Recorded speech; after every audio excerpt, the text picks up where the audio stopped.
Des portes fermées, Vita fait un triste constat sur sa carrière, un problème très répandu en est la cause. Hier soir, mercredi 11 décembre, TMC a proposé à ses téléspectateurs une soirée engagée pour dire stop aux violences faites aux femmes. Lors de ce concert baptisé Nos Voix pour Toutes et animé par Muriel Robin et Anne Le Naine, Vita s'est également produite. La chanteuse s'est confiée, avant le show, à nos confrères de Quotidien, sur le sexisme dont elle a été victime dans le monde de la musique.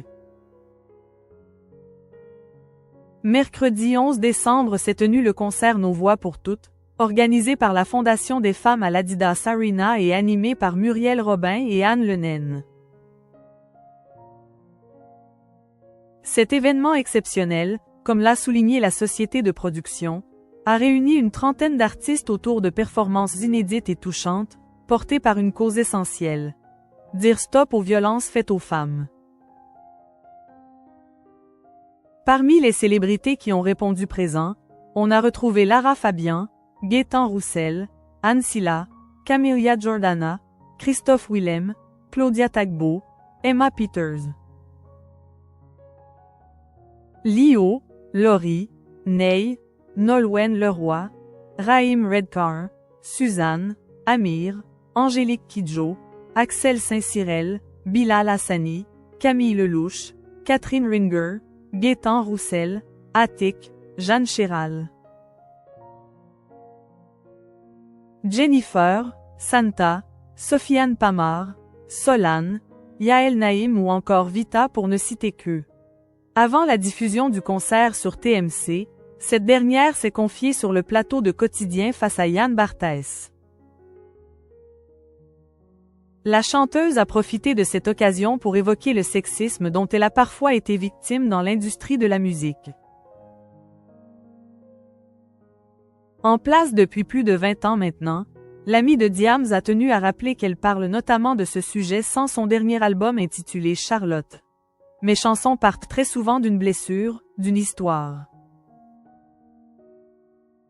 Dans l'album, je raconte le sexisme dans ce métier. Oui, à l'époque, j'ai eu beaucoup de portes qui ont été fermées, a-t-elle regretté. Et d'expliquer son sentiment. On sent qu'on dérange quand on est une femme, qu'on a une vision. On a envie de nous amener ailleurs mais on ne lâche pas le combat, on sent que c'est compliqué. Participer à ce concert était donc une manière aussi pour la chanteuse de faire entendre sa voix sur un sujet plus qu'important. Un concert pour la bonne cause.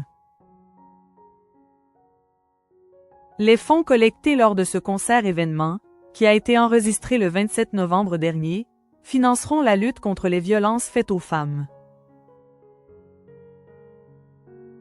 Le groupe TF1 a expliqué que son objectif était de célébrer en musique les femmes et leurs droits, tout en plaçant au cœur de la scène leur combat pour l'égalité et la fin des violences. Si de nombreuses célébrités ont donné de leur temps et de leur voix, Julie Gaillet, marraine de la Fondation des femmes, a aussi collaboré à l'organisation de ce show ainsi que Fanny Herrero, scénariste et Marion Motin, danseuse, metteuse en scène et chorégraphe.